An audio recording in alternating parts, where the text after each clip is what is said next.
Bismillahirrahmanirrahim. My name is Faisal Saleem and today I want to discuss about the exercise 6.3. 6.3 में सबसे पहले हम उन फार्मूलाज को डिस्कस करते हैं जो कि इस एक्सरसाइज में यूज़ होंगे। अब हमारे पास दो किस्म के फार्मूलाज हैं जो कि इक्वल है a plus B cube is equal to a cube plus 3a square plus 3ab square plus b cube, और a minus B cube equal होता है हमारे पास a cube minus 3a square b plus 3ab square minus b cube. It's mean जो हमें questions दिए होंगे अगर उसमें नेगेटिव वैल्यू यूज़ कर रहा है तो हम यूज़ करेंगे नेगेटिव वाला फार्मूला, और अगर वो यूज़ करता है पॉजिटिव वैल्यू यानी कि ऐसा क्वेश्चन इसके अंदर पॉजिटिव वैल्यू आ रही हो तो वो पॉजिटिव वाला फार्मूला यूज़ करेगा।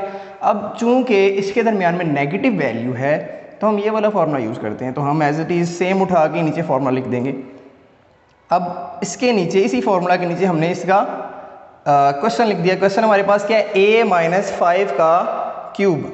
अगर a माइनस 5 का क्यूब हमें दिया हुआ है यहाँ पे, तो अब हम इसको इस वैल्यू में कैसे पुट करेंगे। यहाँ पे a जो है a की इक्वल है और b की वैल्यू क्या दी हुई है 5। इट्स मीन इस फार्मूला में जहाँ जहाँ a होगा वहाँ पे सिंपली आप a ही पुट करेंगे, और जहाँ पे b होगा वहाँ पे क्या पुट करेंगे 5। यहाँ पे a का क्यूब है तो यहाँ पे a के इक्वल था तो a आ गया। इसी तरह 3 फार्मूला का आ गया। आगे a स्क्वायर है, a की जगह a ही था, a का स्क्वायर लिख दिया। फिर b है, यहाँ से आगे लॉजिक्स शुरू हो जाएंगी। b किसके इक्वल है हमारा 5 के, तो जहाँ b होगा वहाँ पे 5 आ जाएगा। इसी तरह हम क्या करेंगे कि नेक्स्ट हमारे पास 3 फार्मूला का आ गया, a की जगह a ही लिख रहे हैं। b हमारा किसके इक्वल है 5 के, तो यहाँ पे 5 b का स्क्वायर है तो 5 का भी स्क्वायर हो जाएगा। नेक्स्ट b का क्यूब आ रहा है, b किसके इक्वल है 5 के और 5 का क्यूब हो जाएगा। a का क्यूब ओपन करेंगे तो हमारे पास आ जाता है a का क्यूब, a का स्क्वायर एज इट इज आएगा 3 5 जा 15 a स्क्वायर। अब 5 का स्क्वायर आपके पास क्या होता है 25 को 3 से मल्टीप्लाई करवाते हैं तो 75 आ जाएगा, a एज इट इज आ जाएगा। 5 का क्यूब आपके पास होता है 125। 5 क्यूब मीन्स 5 3 टाइम्स मल्टीप्लाई कर रहा है, 5 मल्टीप्लाई बाय 5 मल्टीप्लाई बाय 5, जो कि हमारे पास क्या आ जाएगा माइनस का 125। अब ये जो आपके पास होगा सिंपल वैल्यू, ये आपका सोल्यूशन होगा। सिंपली हम इसको अपना आंसर कहेंगे। अब नेक्स्ट हमने माइनस का फॉर्मूला यहाँ पे डिस्कस किया था। अब नेक्स्ट क्वेश्चन के अंदर पॉजिटिव वैल्यू आ रही है दरमियान में पॉजिटिव का साइन है, तो हम क्या करेंगे पॉजिटिव का फॉर्मूला लिखेंगे। पॉजिटिव का फॉर्मूला क्या है, a प्लस बी का cube is equal to a cube plus 3a square plus 3ab square plus b cube. ये फॉर्मूला हमने लिख दिया। अब इस फॉर्मूला के मुताबिक सेम क्वेश्चन उठा के इसके नीचे लिख दिया। इट्स मीन यहाँ पे जो a है वो क्या है 3m और b क्या है 7n। इट्स मीन जहाँ जहाँ a है वहाँ हम लिखेंगे 3m और जहाँ जहाँ b है वहाँ हम लिखेंगे 7n।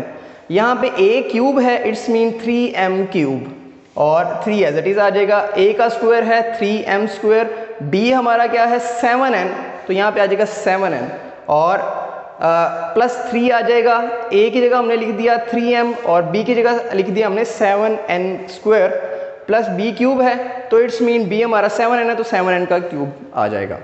अब नेक्स्ट हम क्या करेंगे, 3 का क्यूब हमारे पास 27 होता है, m cube as it is आ जाएगा। अब उसके बाद इसका स्क्वायर ओपन किया तो 3 3 ज़ा 9 और m square as it is आ गया। इस तरह 7 का स्क्वायर हमारे पास होता है 49 n square as it is. 7 का क्यूब हमने ओपन किया यानी कि 7 को 3 टाइम्स मल्टीप्लाई किया 7 के साथ ही, तो 343 n क्यूब आ जाएगा। इस तरह हमने क्या किया, नेक्स्ट 3 को 9 से मल्टीप्लाई करेंगे 27 आएगा, 27 को 7 से किया तो 189 आ गया। 3 3 ज़ा 9, 9 को 49 से किया तो 441 mn स्क्वायर आ जाएगा। इसी तरह 27 m cube as it is उतर गया और 343 n cube as it is नीचे उतर आएगा। ये आपका सिंपली सोल्यूशन होगा। अब नेक्स्ट हम क्या करेंगे, एक और क्वेश्चन को डिस्कस करते हैं जो कि हमारे पास दिया हुआ है p माइनस 6 q का क्यूब। अब यहाँ पे दरम्यान में नेगेटिव की वैल्यू आ रही है, तो नेगेटिव की अगर वैल्यू आएगी तो हम नेगेटिव फार्मूला लिखेंगे, यानी कि ये वाला फार्मूला आएगा जो कि हमारे पास इक्वल है a माइनस बी का cube a cube minus 3a square plus 3ab square minus b cube. अब सेम क्वेश्चन को उठा के इसके नीचे लिख दिया। इट्स मीन a हमारा p है और b हमारा 6q है। इट्स मीन जहाँ हमारे पास a अवेलेबल होगा वहाँ पे हम p लिख देंगे और जहाँ पे हमारे पास b अवेलेबल होगा वहाँ पे हम 6q लिख देंगे। यहाँ पे a का क्यूब है, इट्स मीन p का क्यूब आ गया। 3 एज इट इज आ गया, a की जगह हमने लिख दिया p, a का स्क्वायर था तो p का स्क्वायर हो गया, b की जगह क्या आ जाएगा 6q। और एज इट इज़ 3 आ जाएगा। एक जगह क्या आ गया हमारे पास p, और b का स्क्वायर था, इट्स मीन 6q का स्क्वायर हो जाएगा। फिर b का क्यूब है, b हमारा किसके इक्वल है 6q के, तो यहाँ पे आ गया 6q का क्यूब। p इसका ब्रैकेट ओपन किया तो p cube as it is आ जाएगा। 3 6 क्या होता है 18, b square as it is और q b as it is आ जाएगा। फिर हमारे पास जो है 3 एज इट इज़ आ जाएगा, p को भी एज इट इज़ लिख दिया। 6 का स्क्वायर क्या होता है 36, और साथ में q वेरिएबल था उसका भी स्क्वायर आ गया। 6 का क्यूब जो होता है यानी कि 6 3 टाइम्स उससे मल्टीप्लाई होगा तो 216 q क्यूब आ जाएगा। p क्यूब हमने एज इट इज़ लिख दिया। 3 6 18 था, p स्क्वायर q वो भी एज इट इज़ आ जाएगा।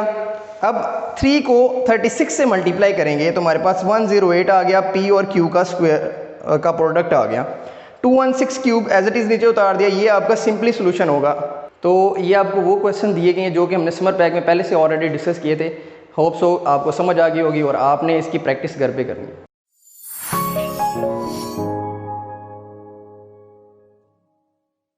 प्लीज़ हमारी वीडियोस को ज़्यादा से ज़्यादा लाइक करें, चैनल को सब्सक्राइब करें और लेटेस्ट अपडेट्स के लिए बेल आइकन को दबाना मत भूलें।